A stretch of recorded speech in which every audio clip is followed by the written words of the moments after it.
Hi friends, வரன் தேடும் உறவுகள் அனைவருக்கும் வணக்கம். ரொம்ப வருடமாக வரன் தேடியும் உங்களுக்கு மனசுக்கு பிடிச்ச மாதிரி நல்ல வரன் அமையலையா? அப்போ நம்மளோட சேனலை பாருங்கள். உங்களுக்கான வரனை நீங்களே தேர்ந்தெடுக்கலாம். வாங்க இடையில சோழங்களை பார்ப்போம். பெயர் அமுதா, வயது 35 வயது ஆகுதுங்க. ராசி சிம்ம ராசிங்க. ஜாதின்னு பார்த்தீங்கன்னா இந்துள்ள செங்குந்த முதலியார் சமுதாயத்தை சார்ந்தவங்க. படிப்பு 5ஆம் வகுப்பு முடிச்சிருக்காங்க. இவங்க நூல் மில்லுக்கு வேலைக்கு போயிட்டுருக்கிறதா சொல்லியிருக்காங்க. இவங்களோட திருமண நிலைன்னு பார்த்தீங்கன்னா செகண்ட் மேரேஜ் தாங்க. ஸோ வரக்கூடிய ஒரு ஃபர்ஸ்ட்டாக இருந்தாலும் முக்கியம், செகண்டாக இருந்தாலும் முக்கியம்னு சொல்லியிருக்காங்க. இவங்களுடைய முகவரின்னு பார்த்தீங்கன்னா ஈரோடில் வசிக்கிறாங்க. ஸோ இவங்களுக்கு திருமணமாகி குறுகிய காலத்திலே விவாகரத்தும் ஆயிடுச்சுங்க. குழந்தைங்கன்னு பார்த்தீங்கன்னா ஒரு பொண்ணு மட்டும்தாங்க. ஒரு பொண்ணோட இவங்களுடைய கணவர் இவங்களை விட்டுட்டு வேறொரு பெண்ணோட போயிட்டதுனால சொல்லியிருக்காங்க. ஸோ அதனால் இவங்க தனிமையில் தான் வசிச்சிட்டு இருக்கிறதாவும், ஸோ இப்போ அவருக்கும் இவங்களுக்கும் எந்த ஒரு சம்மந்தமும் இல்லைன்னு எழுதி வாங்கிட்டதாகவும் சொல்லியிருக்காங்க. அதாவது பஞ்சாயத்தில் எழுதி வாங்கிட்டு தான் சொல்லியிருக்காங்க. ஸோ அதனால் இவங்களுடைய எதிர்பார்ப்புன்னு பார்த்திங்கன்னா வரக்கூடியவர் ஃபஸ்ட்டாக இருந்தாலும் முக்கியம், செகண்டாக இருந்தாலும் முக்கியங்க. ஆனால் ஒய்ஃப் இல்லாமல் இருக்கணும், குழந்தை இருந்தாலும் நான் ஏற்றுக்கிறேன்னு சொல்லியிருக்காங்க. கூலி வேலைக்கு போகிறவராக இருந்தாலும் சம்மதங்க. ஆனால் குறிப்பாக எந்தவித கெட்ட பழக்கமும் இருக்கக்கூடாதுன்னு சொல்லியிருக்காங்க.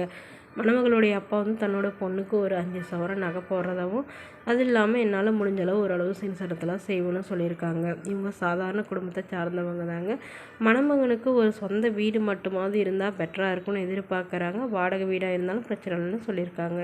ஸோ இந்த மணமகளை உங்களுக்கு பிடிச்சிருந்தா கீழே உள்ள வாட்ஸ்அப் நம்பரை தொடர்பு கொள்ளவும். அடுத்த வரன் பெயர் பார்த்திங்கன்னா வசந்தி, வயது 42 வயது ஆகுதுங்க. ராசி மிதுன ராசிங்க. ஜாதின்னு பார்த்திங்கன்னா இந்துல செங்குந்த முதலியார் சமுதாயத்தை சார்ந்தவங்க. படிப்புன்னு பார்த்திங்கன்னா இவங்க எந்த ஒரு படிப்பும் படிக்கலைங்க. இவங்க மீன் பண்ணை சொந்தமாக வச்சு நடத்திட்டு வராங்க. இவங்களோட திருமண நிலையிலே பார்த்திங்கன்னா செகண்ட் மேரேஜ் தாங்க. ஸோ வரக்கூடியவருக்கும் செகண்ட் மேரேஜாக இருந்தாலே ஓகேன்னு சொல்லியிருக்காங்க. இவங்களுடைய முகவரின்னு பார்த்திங்கன்னா தருமபுரியில் வசிக்கிறாங்க. மணமகளுடைய வசதி நிலைன்னு பார்த்திங்கன்னா இவங்க ஓரளவு வசதியானவங்க தாங்க. ஒரு 4-5 வீடு இருக்குது. அது இல்லாமல் ஒரு 2 ஏக்கர் நிலம் இருக்கிறதா சொல்லியிருக்காங்க. ஸோ இவங்களுடைய ஹஸ்பண்ட் எதிர்பாராத விதமாக ஆக்சிடெண்ட்டில் தவறிட்டதுனால இவங்க இப்போ மறுமணம் பண்ணிக்கிறாங்க. அதாவது இவங்க விவாகரத்து பண்ணுற நிலமையில தாங்க இருந்தாங்க. பட் அவர் ஒரு ஆக்சிடெண்ட்டில் தவறிட்டதுனால இவங்க ரொம்ப விடமாக தனிமையில் இருந்த இவங்க இப்போ மறுமணம் பண்ணிக்கிறாங்க. இவங்களுக்கு குழந்தைங்கன்னு பார்த்திங்கன்னா ஒரு பையன் மட்டும்தாங்க. பையனை நல்லபடியாக வளர்த்திட்டு இருந்தாங்க. பட் பையன் அவனோட இஷ்டத்துக்கு லவ் மேரேஜ் பண்ணிவிட்டு வெளிநாட்டில் செட்டில் ஆகிட்டு தான் சொல்லியிருக்காங்க. ஸோ அதனால் இவங்களுடைய கணவர் விட்டு சென்ற அந்த மீன் பண்ணையை இவங்க தான் ரன் பண்ணிட்டு வரதா சொல்லியிருக்காங்க. ஸோ வரக்கூடியவர் தனக்கு உதவியாக தன்னோடய இருந்தால் மட்டும் போதும் அப்படின்னு தாங்க எதிர்பார்க்குறாங்க. வேலைக்கு போனாலும் முக்கியம், போகலனாலும் எனக்கு பிரச்சனை இல்லைன்னு சொல்லியிருக்காங்க. மேலும் இந்த மணமகள் தன்னோட ஃபோட்டோ கொஞ்சம் மறைச்சி போடுங்க, நேரில் கேட்குற ஃபோட்டோ கொடுத்துருங்கன்னு சொல்லியிருக்காங்க. இந்த மணமகளை உங்களுக்கு பிடிச்சிருந்தா கீழே உள்ள வாட்ஸ்அப் நம்பருக்கு உங்களுடைய முழு விவரங்களையும் எங்களுக்கு சென்ட் பண்ணுங்கள்.